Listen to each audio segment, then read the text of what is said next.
नमो बुद्धाय, जय भीम। मैं राजरत्न अंबेडकर आज आप लोगों को एक जानकारी देने के लिए ये वीडियो बना रहा हूँ।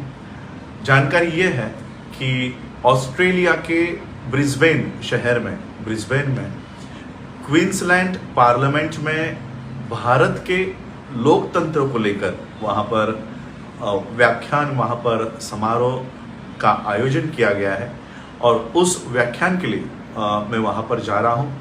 India forwarding at the liberty, justice, equality and fraternity, इस मुद्दे पर ये कॉन्फ्रेंस होने जा रही है और इस कॉन्फ्रेंस के लिए मैं भारत की ओर से भारत के लोकतंत्र की क्या अवस्था हुई है और भारत के सेकुलरिज्म को, धर्मनिरपेक्षता को कितने हद तक हम उसको हासिल कर पाए हैं और आज भारत की धर्मनिरपेक्षता किस अवस्था में है, ये सारी जानकारी देने के लिए मैं भारत की ओर से doctor BR Ambedkar mission society Australia के माध्यम से मैं वहाँ पर इनवाइट मुझे किया गया है।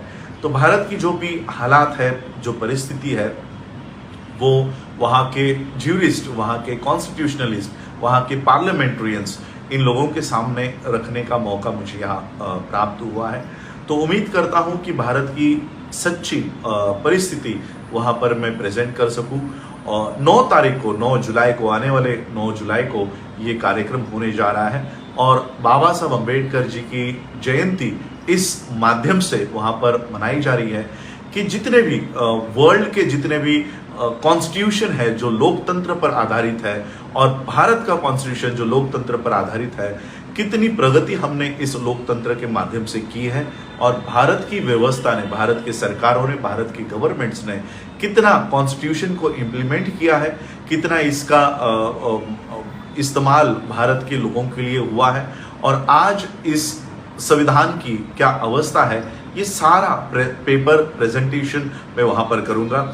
और इसमें मुझे यूके के अम्बेडकराइट्स काफ़ी हद में मदद कर रहे हैं ताकि भारत की असली परिस्थिति हम वर्ल्ड के सामने रख सके। ऑस्ट्रेलिया में ये कार्यक्रम 9 जुलाई को है और उसके नेक्स्ट संडे यानी 17 तारीख को यही विषय लेकर मैं यूनाइटेड स्टेट्स USA में वहाँ पर जा रहा हूँ।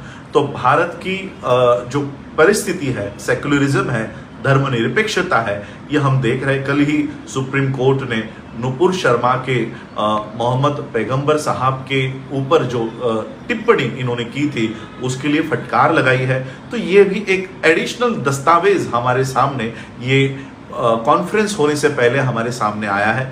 तो भारत की धर्मनिरपेक्षता किस तरह से तबाह हो रही है, किस तरह से मिटाई जा रही है, ये इसका एक सबूत है। लेकिन फिर भी देखिए, हम लोग हमेशा ये देखते हैं कि सुप्रीम कोर्ट हो, ED हो, CBI हो, ECI हो, किस तरह से काम कर रही है। सुप्रीम कोर्ट के जजेस ने नुपुर शर्मा को, बीजेपी को फटकार लगाई, लेकिन ऑन रिकॉर्ड, ऑन जजमेंट इसका कहीं पर भी उल्लेख नहीं है। तो सिर्फ ओरली फटकार लगाने से क्या होगा और जब तक वो रिकॉर्ड पर नहीं आएगा, इसलिए ये इस तरह से सुप्रीम कोर्ट्स भी काम कर रही है। ये भी हमारे पास एक और प्रूफ आ गया है कि सुप्रीम कोर्ट ओरली फटकार लगाती है और रिटर्न में इसका कहीं पर भी जिक्र नहीं कर रही। तो ये सारी परिस्थिति यहाँ पर हम भारत की मैं वहाँ प्रेजेंट करने जा रहा हूँ। आज मैं लखनऊ में हूँ और लखनऊ में भी संविधान सुरक्षा आंदोलन की मीटिंग यहाँ पर है, स्टेट कमेटी मीटिंग है ये उत्तर प्रदेश को लेकर। इसी संविधान सुरक्षा आंदोलन की ब्रांचेस सभी स्टेट्स में हम लोग ओपन करने जा रहे हैं और संविधान को लेकर जो खिलवाड़, जो छेड़छाड़ भारत में शुरू हो गई है, शेड्यूल कास्ट का रिजर्वेशन पूरी तरह से पब्लिक सेक्टर को प्राइवेटाइज करके खत्म किया जा रहा है, एजुकेशन का रिजर्वेशन, न्यू एजुकेशन पॉलिसी लाकर खत्म किया जा रहा है, नौकरियों को हमने देखा अग्निपथ की क्या अवस्था हुई।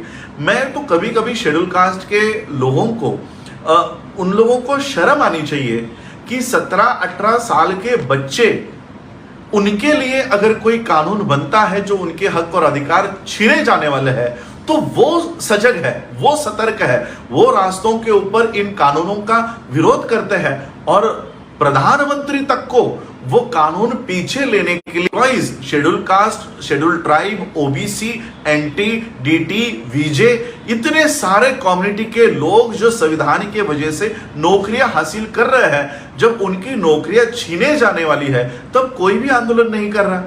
यानी शर्म आनी चाहिए एससी, एसटी, ओबीसी, डीटी, वीजे, एनटी 1, एनटी ए आनी चाहिए कि बच्चे उनके लिए लड़ने को रास्तों पर आ रहे हैं। आप लोग नौकरियां कर रहे हो, सैलरी ले रहे हो, घर बना लिए हैं, गाड़ियां ले लिए हैं, लेकिन आपके खिलाफ जब कानून बन रहा है तो कोई भी इसका विरोध नहीं कर रहा।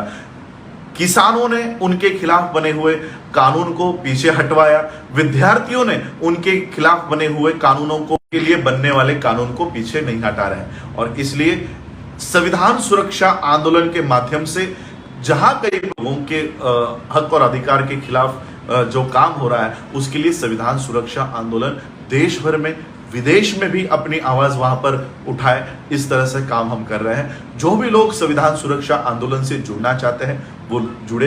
इसमें सिख माइनॉरिटीज हमारे साथ जुड़ी हुई है, मुस्लिम माइनॉरिटी जुड़ी हुई है, बुद्धिस्ट माइनॉरिटी जुड़ी हुई है, क्रिश्चियन माइनॉरिटी जुड़ी हुई है। तो इतने सारे लोगों को हम लोगों ने संविधान सुरक्षा आंदोलन के मंच पर इकट्ठा किया हुआ है। आप लोग भी सादर आमंत्रित है और इस संविधान सुरक्षा आंदोलन को भी बढ़ाने का काम हमें करना है। इतना ही मैं आज कहने के लिए, इन्वाइट करने के लिए आया था कि ऑस्ट्रेलिया के पार्लियामेंट में हम भारत की परिस्थिति वहां पर प्रेजेंट करेंगे और जितने भी देश डेमोक्रेसी को चाहते हैं, डेमोक्रेसी के लिए लड़ते हैं, उन सभी डेमोक्रेटिक देश के सामने जाकर हम अपनी व्यथा वहां पर प्रेजेंट करेंगे और भारत में आंदोलनी तौर पर संविधान सुरक्षा आंदोलन के माध्यम से लोगों को इकट्ठा करेंगे। तो यही बताने के लिए मैं आज आप लोगों के समक्ष आया था। आप लोगों ने मुझे सुना, उसके लिए आप सभी लोगों का आभार, धन्यवाद। जय भीम, जय भारत, जय बुद्ध।